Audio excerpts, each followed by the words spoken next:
Halo kawan Puan, balik lagi di Her Story, masih bersama saya Siti dan Ibu Maria Ulfa yang membincangkan tentang perempuan dan politik identitas.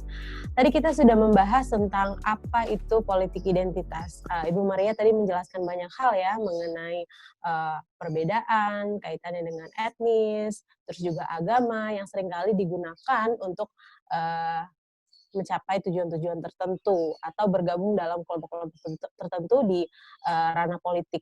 Nah, sekarang saya ingin tanya nih Bu ya, kalau di peta politik perempuan Indonesia itu, kita kan diberi kuota 30% dibandingkan dengan jumlah laki-laki di parlemen ya contohnya. Sekarang apa saja politik identitas yang dialami atau dimiliki perempuan? Ya, politik identitas yang dimiliki perempuan itu yang antara lain nih ya, tegas sekali adalah tentang hak asasi manusia. Bahwa hak asasi manusia itu adalah hak perempuan gitu. Atau dengan kata lain, hak asasi manusia itu berlaku tidak hanya untuk laki-laki, tetapi juga berlaku untuk perempuan. Hak asasi perempuan, siapapun yang namanya manusia, itu memiliki hak yang sama, baik perempuan, kelompok minoritas, kelompok disabilitas, dan kelompok-kelompok lain yang selama ini tidak bisa mengakses gitu ya, atau memiliki keterbatasan, itu semua memiliki hak yang sama yang diakui oleh konstitusi yang bernama hak asasi manusia.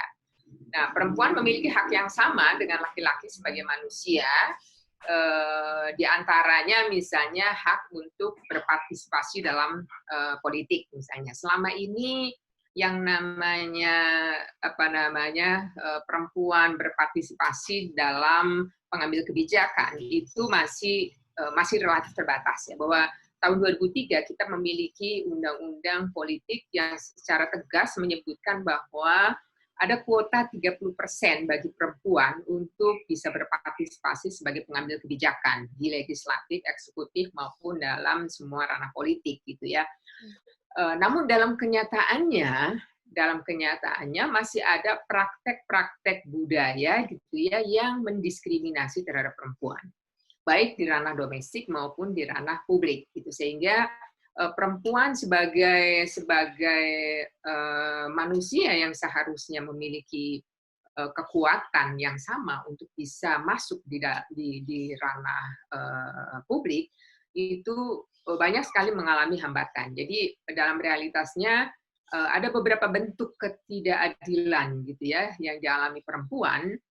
Di antaranya misalnya perempuan masih dianggap subordinasi. Perempuan dianggap ya katakan kelas 2 gitu ya, warga negara kelas 2. Meskipun di dalam undang-undangnya tidak ada, sama sekali tidak ada bentuk itu, tetapi dalam praktek-praktek politik perempuan masih seringkali dianggap tidak bisa fight lah gitu kalau mau ke ranah politik. Lalu perempuan juga masih diberi label gitu ya yang stereotipe yang meminggirkan perempuan. Kemudian juga perempuan masih dalam ranah domestik itu masih seringkali dibebani oleh pekerjaan-pekerjaan yang membelenggu dirinya sehingga dia tidak memiliki waktu dan kesempatan untuk bisa berpartisipasi di dalam ranah publik misalnya.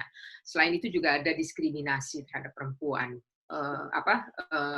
Diskriminasi ini baik dalam proses maupun dalam perilaku politik misalnya. Lalu perempuan juga masih mengalami kekerasan. Kekerasan ini, berbagai kekerasan yang dialami perempuan itu tidak hanya pada kekerasan fisik, tapi juga kekerasan psikis, kekerasan sosial, kekerasan seksual, kekerasan ekonomi, bahkan kekerasan yang lainnya.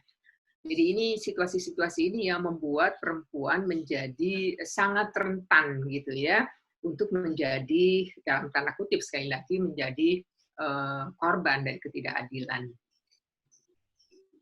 Gitu, Mbak. Baik.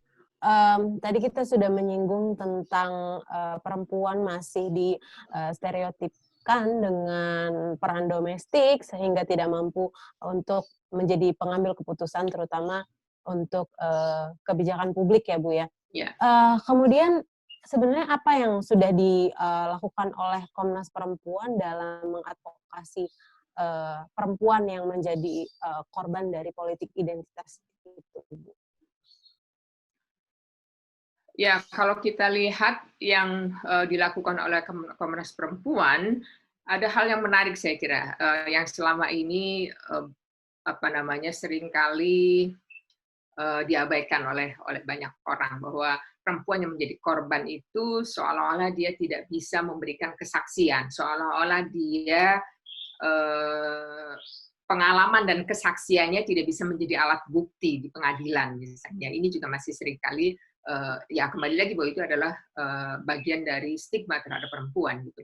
Nah, ini sekarang yang diangkat oleh Komnas Perempuan adalah bahwa perempuan memiliki pengalaman yang harus diberikan ruang-ruang untuk dia berbicara gitu, yang diberikan kesempatan supaya menyuarakan pengalamannya, menyuarakan apa yang dialami, apa yang dirasakan, karena pengalaman perempuan ini tidak bisa disuarakan oleh pihak lain, kecuali dirinya yang bersangkutan sebagai korban gitu.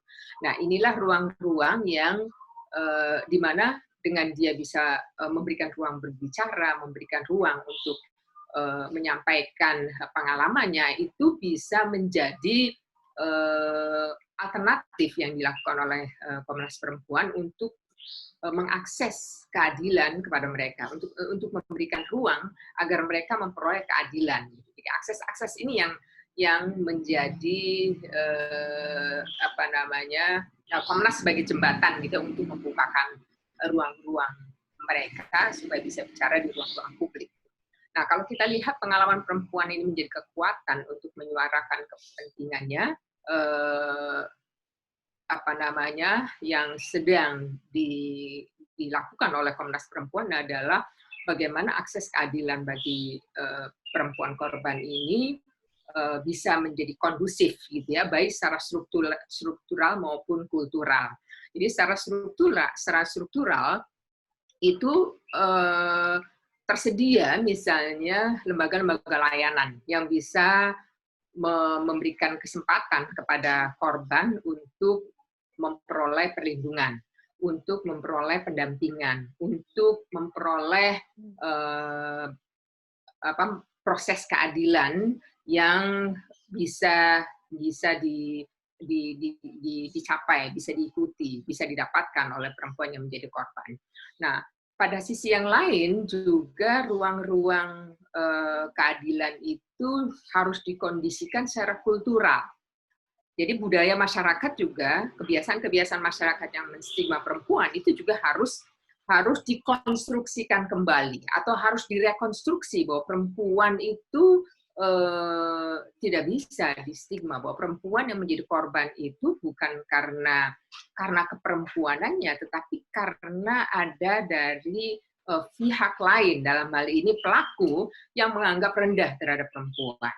Nah, itu yang membuat perempuan menjadi makin terpuruk gitu secara di lingkungan sosialnya. Kemudian perempuan juga di lingkungan budaya masyarakatnya, ini yang sedang diupayakan oleh Komnas Perempuan, di antaranya adalah bagaimana perempuan memiliki proses perlindungan yang komprehensif gitu ya, tidak hanya pada saat kejadian gitu ya, tetapi dia juga bisa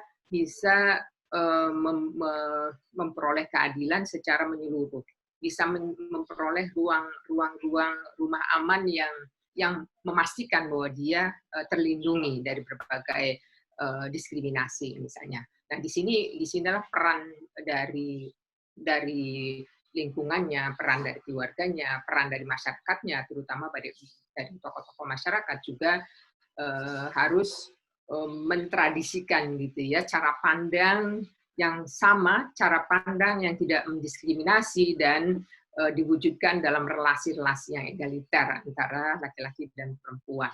Dimulai dari keluarga misalnya, itu juga menjadi bagian yang sangat penting gitu. Baik, kawan Puan, perbincangan ini masih akan terus berlanjut, tapi kita akan lanjutkan setelah yang satu ini.